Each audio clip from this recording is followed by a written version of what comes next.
What I've got planned for this meeting is the continuation, of course, as I tried to send out emails. This one is about my nonverbal communication improvisation. In fact, I called it extended nonverbal communication improvisation. And the reason why I made it extended is that if you've got time in your, in your schedule to do a 2-hour workshop, or a whole day would be fantastic, like a boot camp, like a drama camp, sorry. And so that's why I call it extended. You can actually do it in a shorter amount of time, like maybe over a couple of lessons, but I recommend you do it over a 2-hour slot. So I've made a video like I did last time, because I pre-record it so that I can be quite succinct. I can go back over it and edit it, because if I was just to try and explain live, I've always kicked myself later that, oh, I forgot to say that, and oh, I went off on a tangent, and I should try and keep to the point. So that's the reason for the video. And it's 20 minutes long, but I broke it in half like we did the first one. So the main purpose for this is that I'm running this workshop past you, and then I want to ask you what you think. I'd like to ask you whether you think it's going to be useful, whether you will be able to use it, or make any recommendations for me, because I want to turn this into an online course on my website, on my Theatre Practitioners online website. So I want to get it right first time. So shall we go ahead? It's 7:06. Yep. Okay, here's video one, and I know it's very long, so if you've got questions for me afterwards, just make notes so that we can make the best of this Zoom meeting. Write them in the chat. Oh yeah, okay. Sure. Okay, stand by. Going to a video. Hi, Tony Kishawi here, and I'd like to explain to you why the extended nonverbal communication improvisation workshop that I've been doing for many years is very valuable if you're starting a project doing commedia. Now, the reason why I say it's great for commedia, I mean, it's great for other styles of theatre too, but we want them to get out of their head, no more thinking about what they're going to do. We don't want them to start writing a complicated commedia script. What we need to do is show them how to find the physical gags, the physical clowning that comes from commedia. So how do we do that? We take away words. And so this very simply explained the nonverbal communication improvisation. If you've got 2 hours, it'd be great because you can really dive in deep. But what we're doing is just simply asking them to do a play building project, quickly make up a performance skit to play back to the rest of the group without words. So they're supposed to be doing the rehearsal and the ideas without words. So they build up a non-verbal vocabulary. So I tell them they can't use sign language if they know sign language, of course. So they just have to sort of put people places and act it out. So I broke this down into, the whole extended workshop. I brought it down into about 9 steps. And so I'd like to show you here the overview. So here it is, there's the 9 steps, and you start at the top and go all the way around and down to the bottom where you end up at B. Now, each one of these sections, I'd like to explain exactly what they're there for, why they're there. So let's have a look at the very first one. Warm-up games. Now, I guess that's pretty obvious, a warm-up game. You always play some kind of warm-up game to get their bodies interacting and they get their grey matter happening. But I've chosen throwing and catching mime objects. So because we're working with the non-verbal, I like to quickly just give them a gamut of ideas that they could start to use. Give them confidence that they can create something out of nothing using mime. You don't have to go to, the school of mime or anything to learn mime. I believe every human being knows how to communicate, by making objects. So what I do is I give them a warm-up, and the very first thing is throwing and catching a mime green fluffy tennis ball. I tell them that, and so they've all got the right image, and they're throwing and catching between their partner, which you've split them up into pairs, and they're about 3 meters apart, and you throw and catch, throw and catch. I tell them this is simple. You know, you probably did this in primary school, in the playground, miming, throwing things. And so what I do is that I get them to the point where I'm saying, well, you know, this is important for actors because you're throwing, and let's just say, I usually get a volunteer out of the group and say, will you catch this? And I pitch it really hard, and they go, oof, and they catch it with the energy that I gave. And then I say, well, you know, if I throw it slowly and I lob it over to them, they catch it with the energy that it was given them. And so I say to them that this is perfect complicity between two actors. You're improvising. You don't know how it's going to come, but you're just waiting and you react. So, you know, I put this in their mind to say that they're not just playing a silly miming game. They're actually training themselves to be good actors. It's always good to drop these seeds in their head. Okay, so then after you've done throwing and catching, I expand their miming idea. I say, okay, now it's a beach ball. And they go whack, you know, like you do when you're playing with a blown up plastic ball. And then I say it's a medicine ball. So I give them some weight and play around with different ideas. And then I say, okay, let's go big, let's go small. So I say, how do you throw a feather or a matchstick? And so they get it out. They mime getting a matchstick out, and they have to let the person know what they're throwing. So I say to them, do something that gives a clue to what they're actually going to catch. So, you know, like getting a match out, you strike it, blow it out, maybe put it back in the box and throw the whole box. You know, little ideas like this. I get them to expand their imagination. Okay, and then it's really small. Then I say, let's go really big. So I say, how do you throw a fridge, a car? And you should see the reactions you get, because they get excited and they start doing all this really heavy miming activity. And you say, okay, what about a house? And of course somebody throws it, and then the other person is about to catch it just lays flat on the ground as though they've been squashed by a house. Now this is fantastic because they're really enjoying themselves doing this. I usually get a moment where I say, what were you throwing around? Like, who wants to show us what you were doing? And some of them will put their hand up straight away because they had a lot of fun with their partner or something like that. And they replay the little mime thing that they did, you know, and I say, what else was being thrown around? Of course, other hands go up. And we have little playbacks. Not everyone, because you need to move on as far as time goes. Okay, that's the warm-up. That's the first step. The second step, I get them to communicate to each other. So this one is called Mime Follow the Leader. Now, why am I doing this? I found this one to be very useful because I say, okay, it's a follow the leader exercise. If they're broken into groups of 4, I recommend groups of 4. If you've got odd numbers, try and make one group of 5 or one group of 3, whatever it works out. But what happens is, because they're not using words, I just accidentally fell on this technique where I said, okay, point out who is your leader. Now, you just got 4 people sitting in a group, and that they will normally, because I tell them it's a very democratic process. Everyone points at the one. Some people point at themselves, of course, which gets a laugh. But more often than not, they will point out the person that they trust the most. All right, so somebody in their group that they think is going to do a good job for them, and they elect them to be the leader. What happens is they get up and they start, and I say, this leader now is going to do a mime obstacle course around the room. I explain to them that they are to maybe open a mime door, go through, close the mime door, and then the next person in the row of 4 opens the door, closes it, and the next person. So it's like a passing it down the line. I try to discourage them when they see the leader open a door, they all open a door, and then they all close the door. I call this carbon copy.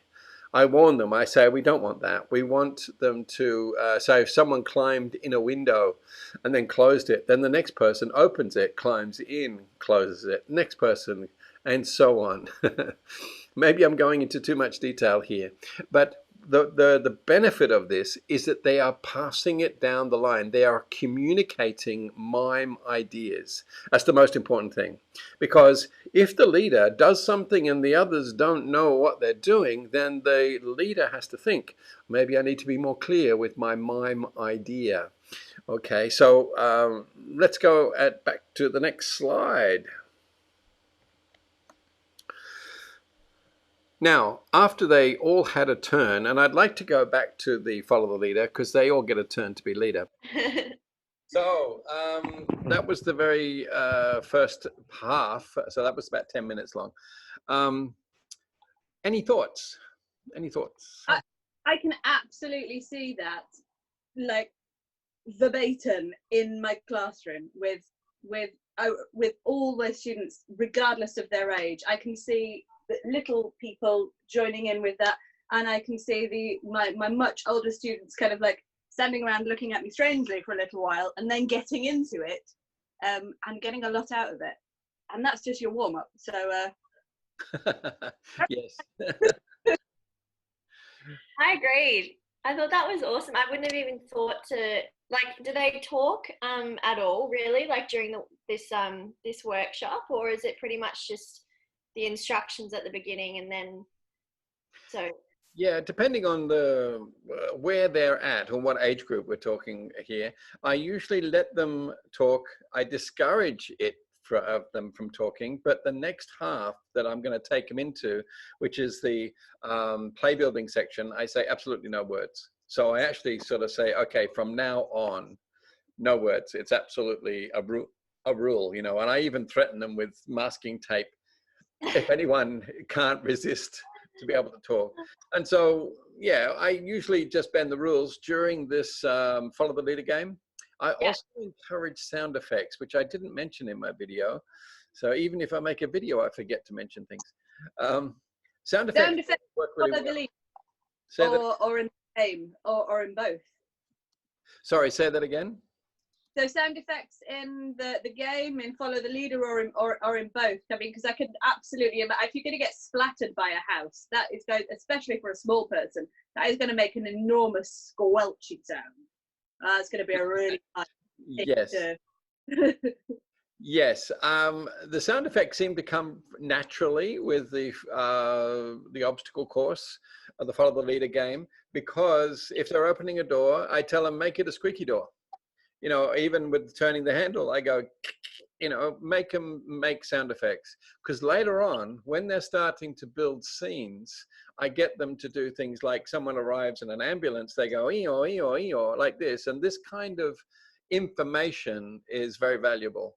Only because if you cut out all of sound effects and words, it becomes very serious. And people don't know whether they should laugh at their ideas or not. And I want to play around with comedy, of course, because we're going for the clowning antics of the commedia.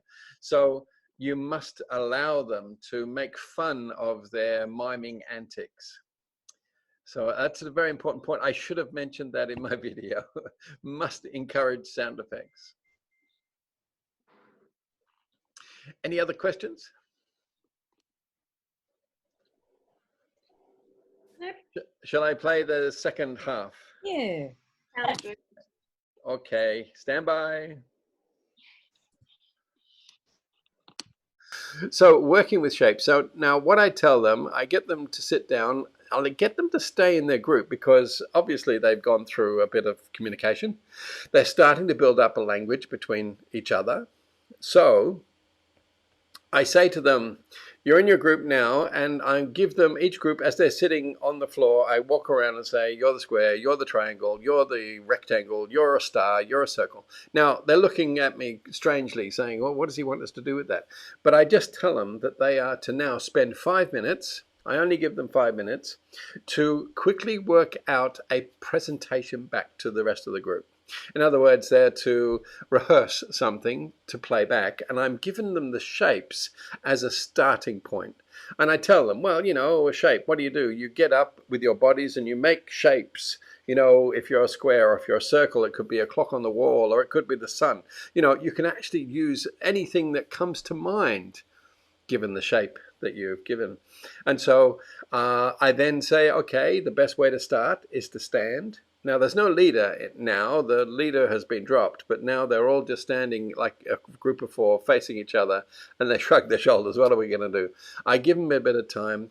One of them starts an idea, the rest follow, and I say to them, go, 5 minutes, and towards the end, I say, who's ready, who needs more time. Sometimes they give me a little bit more time, but normally they are quite happy because just working with shapes is really quite abstract. Okay, we then get them to play it back. So I think that's going to be my next slide. Yes, so each group performs. It could be 3 or 5 minutes long. It depends how creative they were. So they're making shapes. You can see on this little slide here, these guys are probably working with a circle. Okay, so the next slide, that they are now rehearsing again. Let me come back to see you. So once they've done that, they now know what's expected of them. There's no sort of fear anymore, because they go, oh, he just wants us to make up something and then play it back, all without words, no problem. But this time, this next step is something a little bit more challenging. I say to them, okay, we're in a drama class, let's do something more dramatic with our rehearsal, with our play building ideas. And so the way I get them to think about drama is I say that human emotions are connected to colors. And I say to them, red can be anger, blue, melancholy, green, envy, blue, the blues. Did I already say blue? Anyway, you get the idea that the colors can be associated with the different emotions. Now, I tell them to, as a group, pick a color. And it's usually just pick a color because, it's just something that's a starting point. Some of them are going, oh, I want to do, a drama about the love scene or something like that. And they try to tell the others what their idea is. And of course, they can't use words. So they find it very frustrating. They think their idea is brilliant. But unfortunately, if the others don't understand, they have to drop their idea. I usually tell them this. They have to drop their idea and maybe go with what the others are offering and trying out and experimenting, because this is the best way to create something out of nothing, I say to them. So that's where I leave them. 5 minutes rehearsal, and this one I usually give them extra time. I usually stop them at 5 and say, do you need more time? They all nod yes, and they go on a little bit more in their rehearsal. Let's go to the next slide.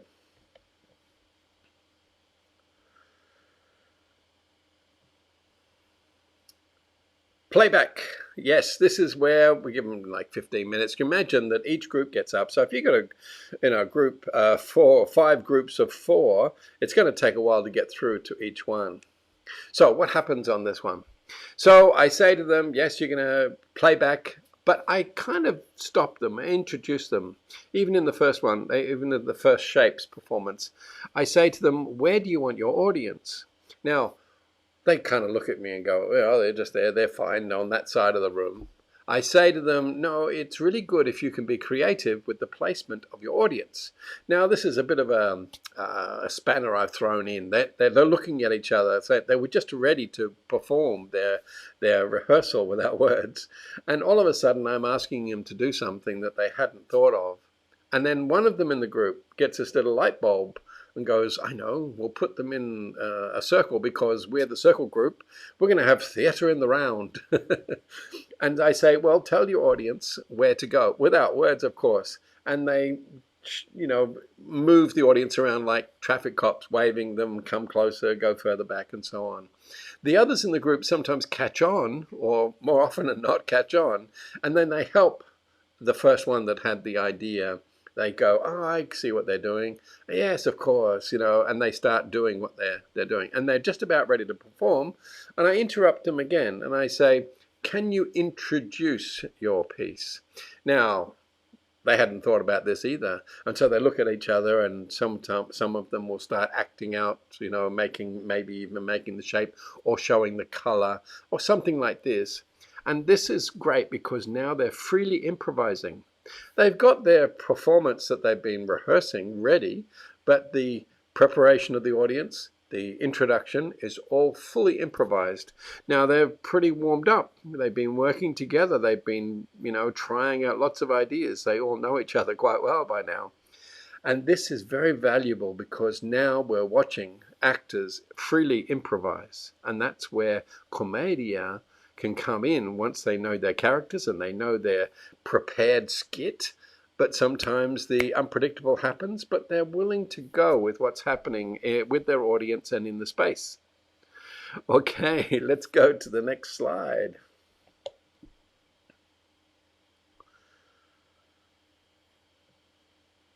The feedback. Okay, after the last performer, after the last group has performed their presentation, because each group gets the same task. Where do you want your audience? You get extra points with creative placement of your audience, introduction. So the groups that haven't got up yet are thinking a little bit ahead, and that gets a little bit more sophisticated as we go along with the placement of the audience and introductions and so on, which is good because they can't talk. I don't let them talk for the whole session. I tell them they can make sound effects, of course. I should mention that.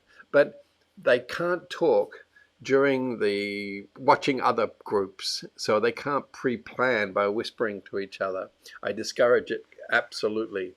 So the essential feedback is where we're at. Now, this is where I tell them, okay, the last group's just done. You can all speak now, I say. And of course, we usually get gasps of relief and so on. But some of them in the group sit back and they watch everybody else talking, blah, blah, blah, blah, blah, blah, blah. And they sit there going, I've enjoyed this. I'm not going to ever speak again. They like staying in this space. But anyway, people love to get it out, what they were doing. You know, what were you trying to make me do in this? So this is essential, I call it essential feedback, where they must talk out what they did, what they just experienced. I mean, that's nearly an hour and a half of non-verbal work that they've just done. So there's plenty to talk about. Okay, I give them a water break. And we meet again. Now, this brings us to the next slide. Teacher insights. Now, this is where I tell them what I saw them do.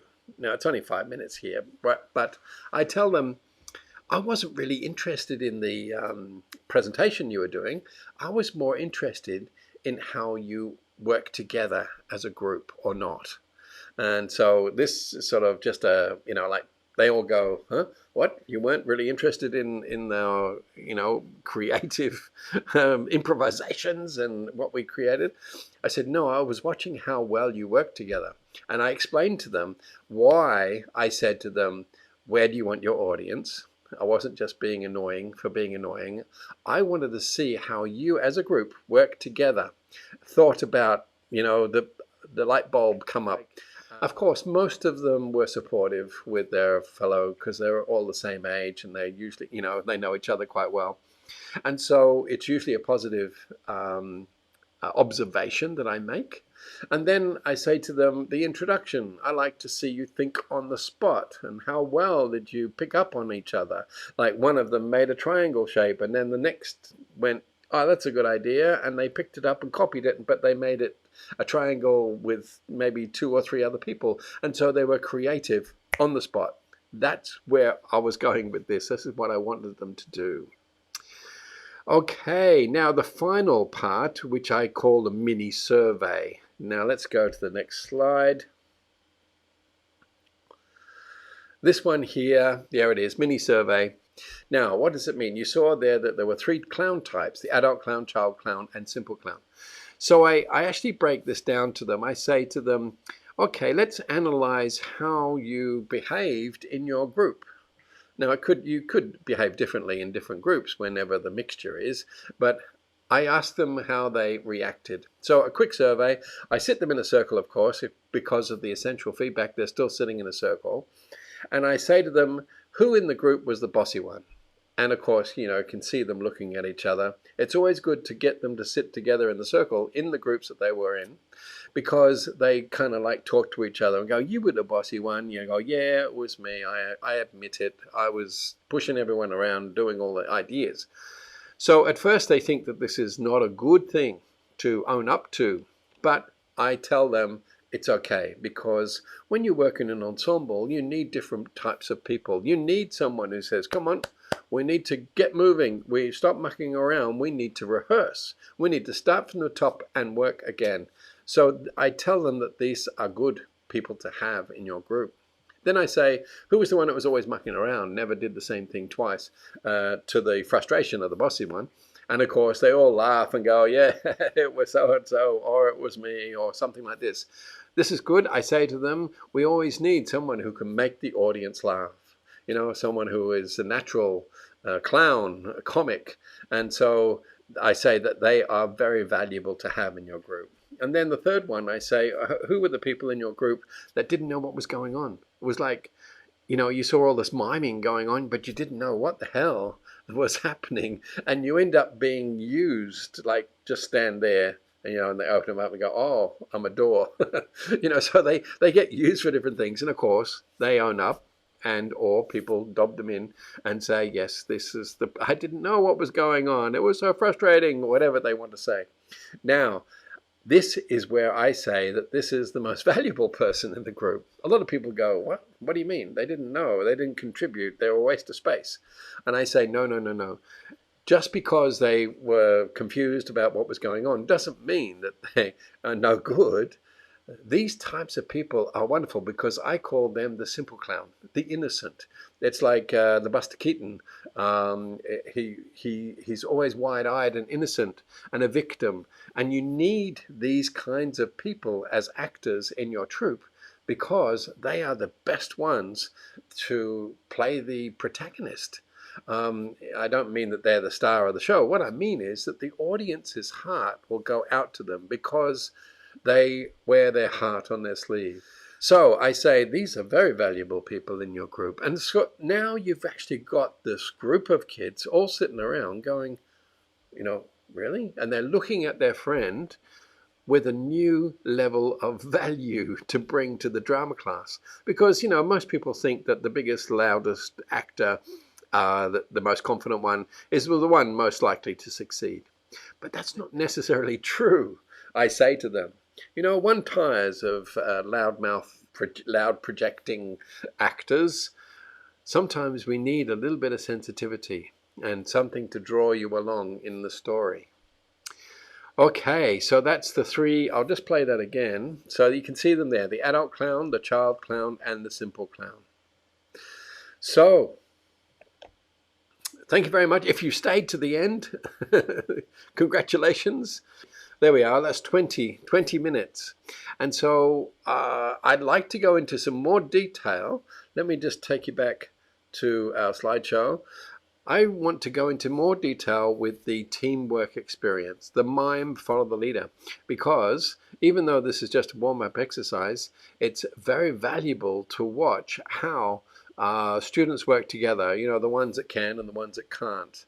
Do you remember I said, point out your leader? Obviously, they're pointing out somebody in their group that they trust that's going to look after them, and therefore they can be the leader. So I need to talk to you about how this works and how we can make the least confident one join in and get the most positive results. Okay, so that might be my next Zoom. Thank you for watching. Okay, it's me back again. I changed my backdrop so you could tell the difference. Me. Tony, I really love this stuff, especially for doing group work, and like when it comes to in Sydney, Australia, when we've got the HSC group performance, which is not happening this year due to the COVID scenario, but it'll be back next year. And often teachers sometimes let the students choose their groups because they've done work with them in year 11 and then they kind of can form their own groups. But there are also sometimes when teachers put kids into groups and they usually base it on that mentality of a leader and, you know, all that, a good combination. But the kids can't see it.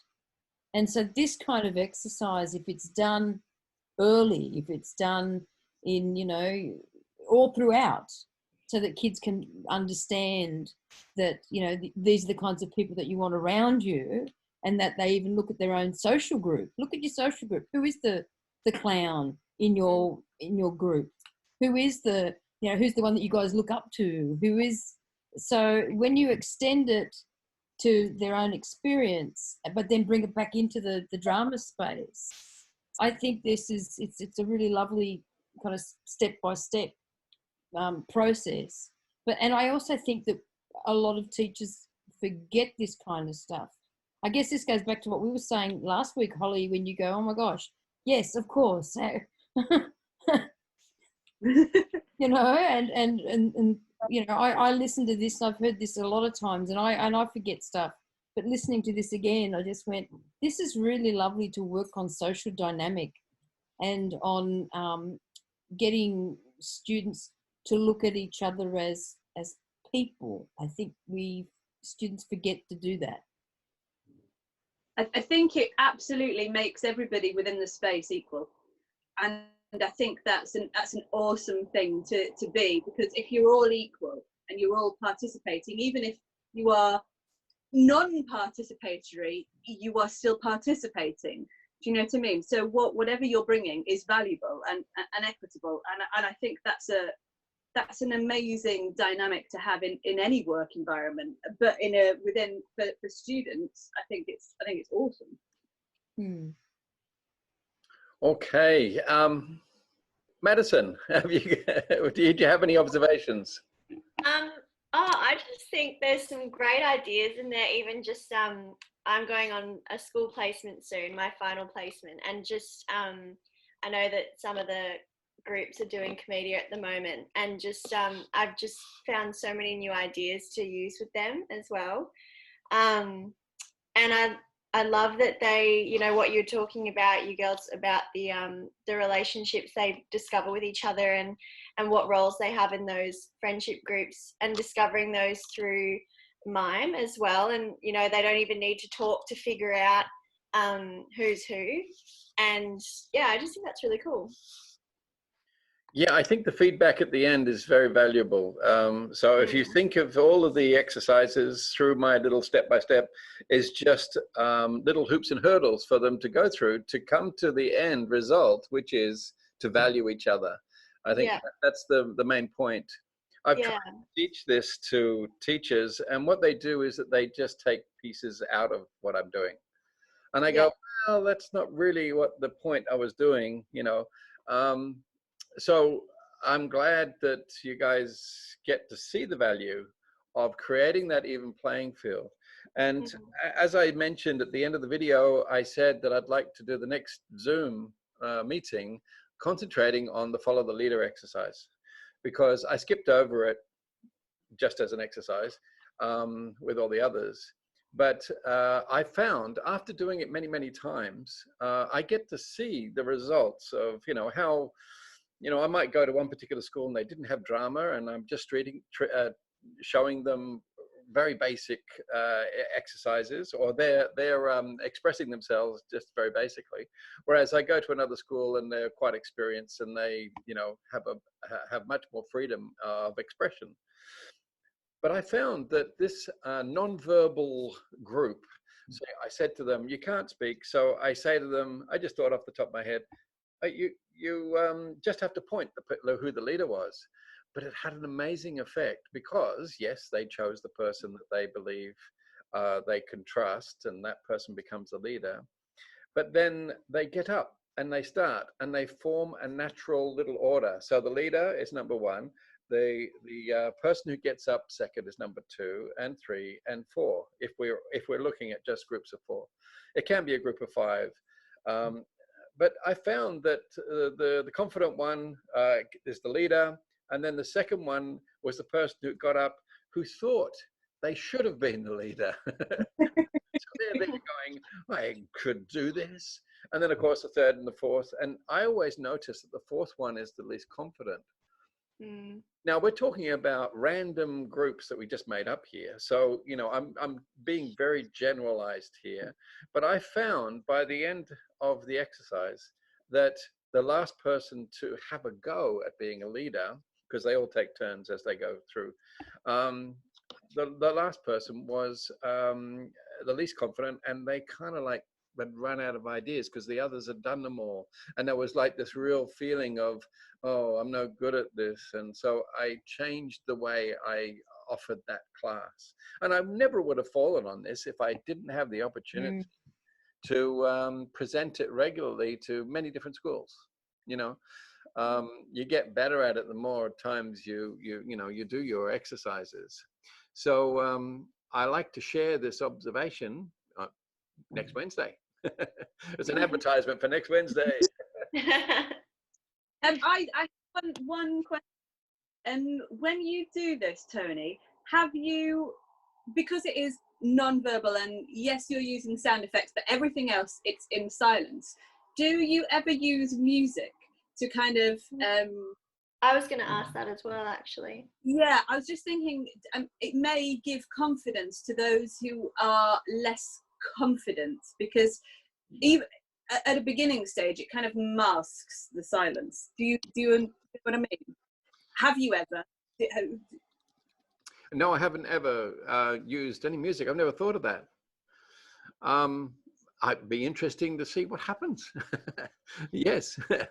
The only thing I would say, I mean, is this during the warm-up section or the play building section? No, I think more during the play building. Oh, I don't know. I suppose by the time they've got to the play building section, they've kind of got over it. But I just wondered, because given that it is non-verbal, if there was any other stimulus, or I suppose it depends on whether or not they're completely engaged in the activity, doesn't it? Whether or not they need it, or if it's a thing that could be, or possibly, or I don't know. It's just a question.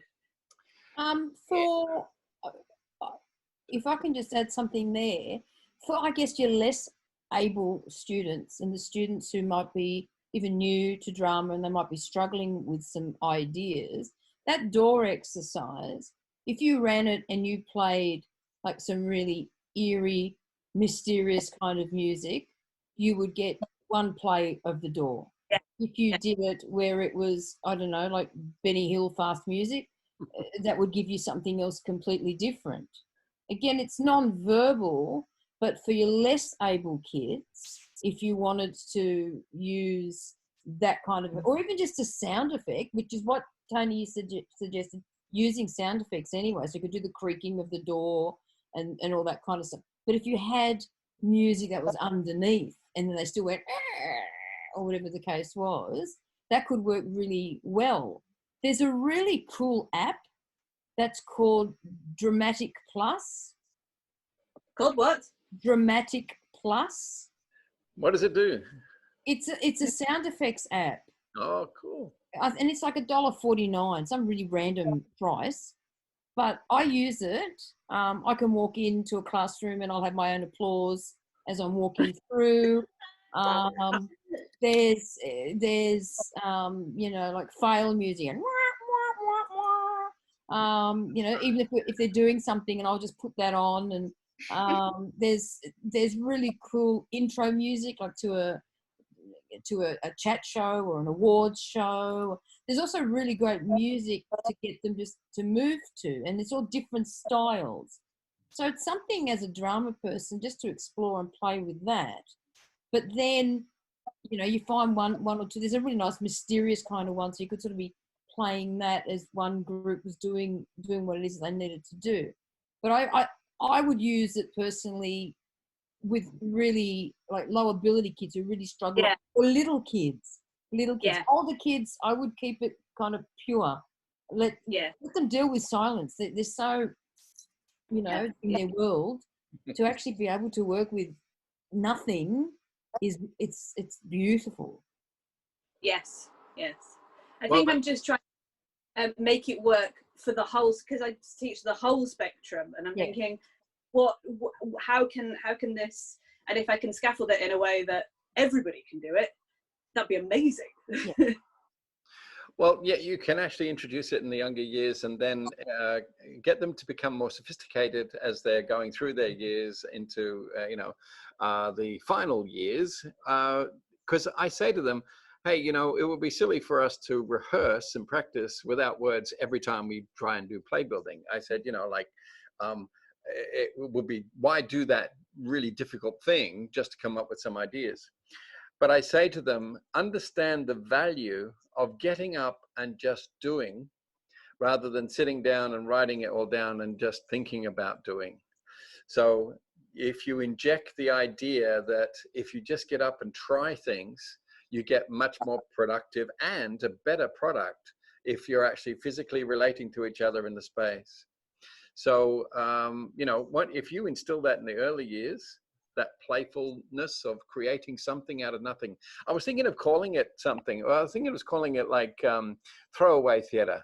Like, you know, like you just make it and then you throw it away. Let's make another one, and you get a bunch of people together and you make something new and you throw it away. And then I thought, hang on, throwaway is not really good thing to promote. So then I thought, oh, we'll just call it recycled theater. And I go, oh, hang on, no, that's still the wrong image. So I still need to find a name for it. Where you I like the concept. What's that? The idea, because I totally understand what you mean about throwaway. I like it's there, it's created, and then it's gone. So that's right. You're not being precious about the theater. You can create stuff every day. It's just, you know, that's what actors do. You know, we'll make something, and next day we'll make something new. What the hell? Disposable. No, nappies. No, don't like. Oh, yeah. Well, even that's changed these days. Yeah, I guess. Yeah. Yeah. So if you guys come up with a name for that, it'd be great. Oh, Holly, did you notice how I put in complicité again? yes, I saw that. I was like, yes. I'm never gonna.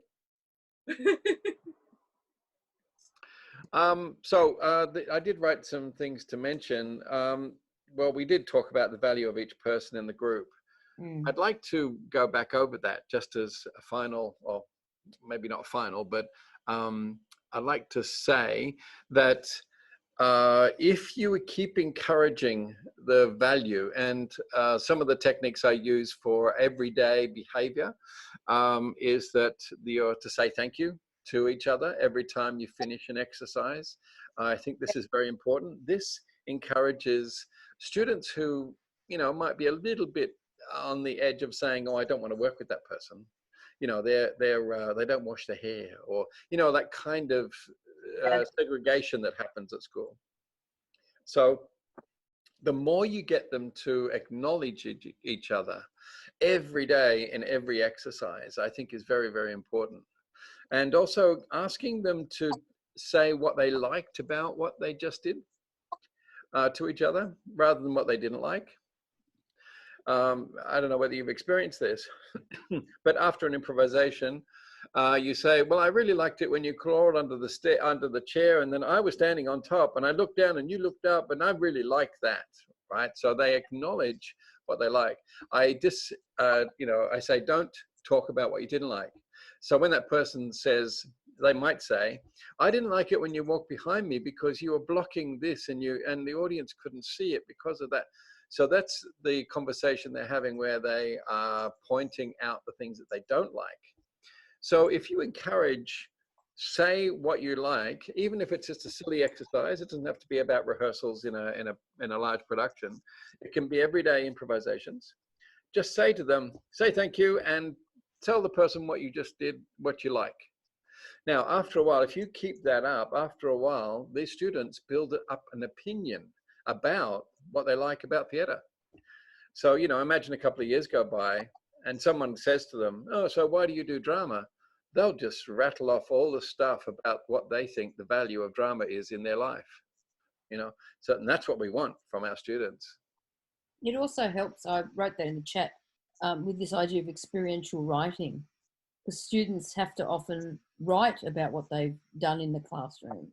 And so you give them this kind of language, this kind of understanding, it's easier for them to write about it, which is really important. Because the big thing with a lot of students when it comes to them writing, they still want to write like if they're in English. And you go, it's not English, it's a very different subject, you know, and it's very difficult for them to be swayed out of that, because I do study a drama, Shakespeare or a play in English, but that looks at it as a theme and, you know, plot and characters, and it's very different. Whereas in drama, we look at it as an experience on stage. you know, and so the language is different as well. And this kind of exercise, it helps with that experiential explanation. I do a thing at the beginning and end of my sessions. I don't do it within the school setting, but I do it within my drama theatre settings, because it's much more difficult to do it at school. But where at the beginning of each session, that every student has to check in, say, I'm feeling this and I want to achieve this. And it can be anything. It can be, I want to be able to communicate more in lesson. I want to be able to stand up and have an opinion. And at the end, we all come together and go, well, did you manage it? You know, and it's like, great, yeah, you did manage it. Well, if you didn't manage it, what can we do to help you manage it next time? Do you know what I mean? So it's like your thing, but I like your thing of what I liked, because that's actually, I think that's an easier step for them. Well, I liked that. I think mine's probably a harder ask. You know, what would you want to achieve? So yeah, I like. The word like also leads to an affirmation. Yeah, that's right. And it also means that if that person who doesn't normally want to mix with the other person in their class, they are now giving affirmations to that person they wouldn't normally socialize with. So Yeah. it's good. I also want to point out, when you said, Holly, when you talk about check-in, this is great. I mean, obviously that works, but I've always found that even my rule of say thank you to the person you just worked with, there is a period of time, it might just be weeks, it could be a term, where they make fun of it. It's like, oh, look, the teacher said I got to say thank you. And so, yeah, thank you. And they both sort of go, ha, ha, ha. They don't really mean it. They muck around.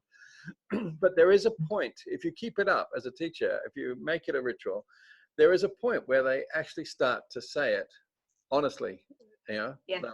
they'll realize what they're actually doing to another human being, and they might even take that into their life, into interrelating with other people outside the drama room, and that's what we really want.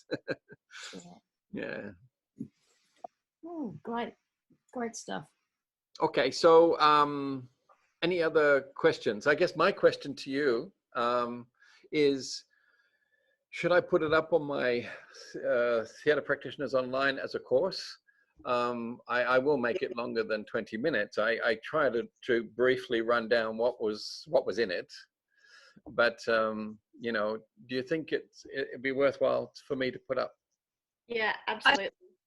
Yeah, absolutely. I think and I think it should be part of any that kind of practice should be part of any kind of teacher who's coming to it for the first time as well, because you know you're learning about your students. Absolutely. Yeah, something like that would be great for pre-service teachers like me to do as well. You mean participate in a workshop, or you? Yeah, just to get a feel for it, and then I would know better how to do it with my own students as well. Yes. Yes. And I think teachers that have been doing it for a while to come back to it, and you know, you learn and you remember, and you think, oh, you know, you constantly need that input if you're going to, you know, if you are teaching. Yes, using videos. Sorry, Tony. No, you're right. I was just about to say that whenever we run these professional developments in the drama conferences, that I always see, you know, teachers come in and they just want to get back into just doing some improvisational play because they miss it so much, you know, because when they're in the class, they're always the leader, you know, and they never get the opportunity to play like they used to back at university. Yeah. So it's good to let go, isn't it? I was just going to say, Tony, also, if you get the unit together to put it online, where you had those video extracts, you know, there's excerpts that you had as well. I think they're really great to look at as well. So any of those kinds of things, if you can throw those in, be it here is an example or this is how it's done, that kind of thing will just enhance it even more so. Yes, I had to search far and wide. Those excerpts were from professional development I did up in Darwin, and we live streamed that I class. saw it. You saw it, yes. Unfortunately, I learned a big lesson there. I don't know whether you guys have got time to listen to it. There's a bit of the segue into something else, but the camera was set up at one end of the room and just let it run to go to Facebook. And what happened was that I just, so silly, I just turned my back on the camera after a while. I was only concerned with the people in the room. And yet we were inviting people to watch it. So I realized afterwards, halfway through, is that it's just me, my nature is that I always work with the people that are in front of me, not sort of turn around and talk to the camera, which I think I should have done. So I want to run another session and record it, but lo and behold, what happens? We're not allowed to have meetings. So I'm waiting now for the COVID restrictions to be lifted enough so I can get some drama students together and I can record them doing the exercise for the purpose of demonstration. So, because I think that, you know, those excerpts were okay, but there was a lot that I couldn't capture. Sure. Yeah. So it's my intention to do it, start again, start from scratch. Oh, also, I wanted to mention that this whole Zoom session has been on Commedia, but I don't know whether I mentioned at the end of the video that I made that the casting is valuable for the non-verbal communication improvisations. Did I mention that in the video? I don't think so. I don't think so. Okay, so remember the three clowns, the high status, low status with being the red-nosed clown and then the simple clown. Yeah. So the value of identifying who played what role. So if you've got a group of, I don't know, 30 or 25 or something like this in your class, maybe that's too many. But if you got the 5 groups of 4 or 5, out of those groups of 4 or 5, you've identified who was the high status and who might be the clown and who might be the simple clown. So the simple clown, or sorry, I'll go back, the high status, obviously the adult clown, the bossy one, gets to have the high status characters. And so you would guide them to do that because they feel comfortable being bossy, you could say. The clown, the red-nosed clown, the one that mucked around, will be perfect as Halakino and the servants who find the fun in everything. Yeah, and then of course the simple clown is the one usually that you could say is a maskless character.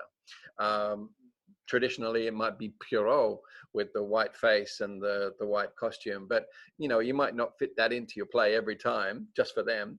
They can also play the lovers or a sincere cavalier or a master, like in the Masters of, sorry, the Servant of Two Masters, those kinds of roles where they're dignitaries. So you get what I mean? Like people are trying to, by doing this exercise, you are casting your class in what would be their strengths. So I hope that's of value if you're going to be teaching Commedia. 100%.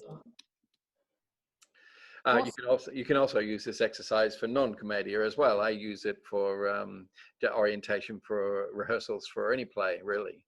It gets the actors physical. So it's good for that. Awesome. Thanks, Tony. Hey, so have we come to the end, do you think?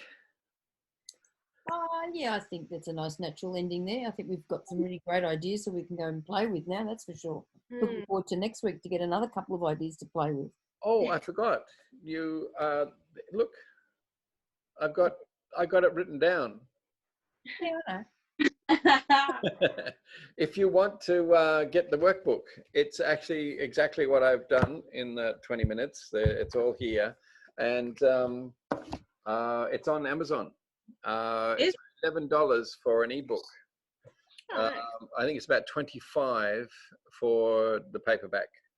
But then I think there's like shipping as well. So Maybe. It's well worth it. It's excellent. Oh, good. So, Emmy, if you want to do that, I'll put the link I'll send it as an email, or I can put it in the chat box. Can you put it in email, because I'm useless with this chat, because I'm on my I'm on my iPad. It's not as easy as my laptop. Yeah, I understand, because I found that some people are saying that the link actually just sorry, not the link, the chat box kind of disappears after the session's finished. Yeah. So there you go. It's there, and I'll send it in an email as well. Thank you. Thank you. Did you get it, or did I send it privately to somebody? You've sent it to me privately. I didn't get it. How do you do that? So where it's got your name. I got it. Yeah. I feel honoured. Thank you. There we go. Thank you. There you go. So yeah, I forgot to mention that. I created it for the New South Wales Drama Conference, I believe, and they asked me to present the workbook after the workshop. And so then I thought, well, we could turn it into something, we can upload it to Amazon as an ebook. You guys use ebooks, by the way? Not often. Sometimes, yeah. Yeah? Not really. No, no. I like the hard copy. And I run out of space for books as well. Okay. Yeah, So yeah, I mean, it's there. You can order it, and yeah, hopefully you'll find that useful. And I'll send you a notification when I finally put it up as a course. It'll be much longer because I'm going to fill out each of those sections with much more information. And Holly, you've inspired me to think about it for the younger years.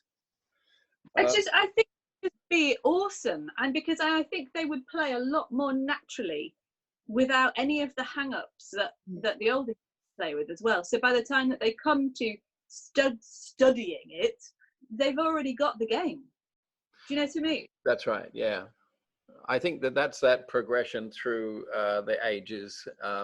You can just feed them a little bit of information, and then the next year it gets a little bit more sophisticated, more challenging for them. And yeah, I think I'd like to sort of think about that and work out what to spoon feed them in their different year levels. Maybe we need to speak some more, Holly, because happy when I've got a class back. we see, yeah, I'm only used to the upper years. I mainly only get invited in to teach the years 11 and 12, and maybe the 8s and 9s rarely, but you know, they can do the same exercise I give the 11s and 12s. Yeah, it'll go back to the syllabus stuff that I'd spoken to you about as well, where you can look at it and you just look at the areas of the making, performing and appreciating, and then you go, yep, this slots in so beautifully into that, into that, into that, and then you can even link it to like a picture book or something, you know, like there's so many things that you can link it to from a primary level. I mean, yes. I mean, compared into fairy tale, you know, with your bossy people, your low status, and you know, Cinderella's buttons is a brilliant clown. Yeah, that's right. Yeah. I have to love and leave you all, people. I have to go. Okay. Yeah. Well, that's that's all. So, okay. Thank you very much. Thank you very much. Thank you so much. See you, thank team. you. Bye. Bye. Thanks. Bye-bye.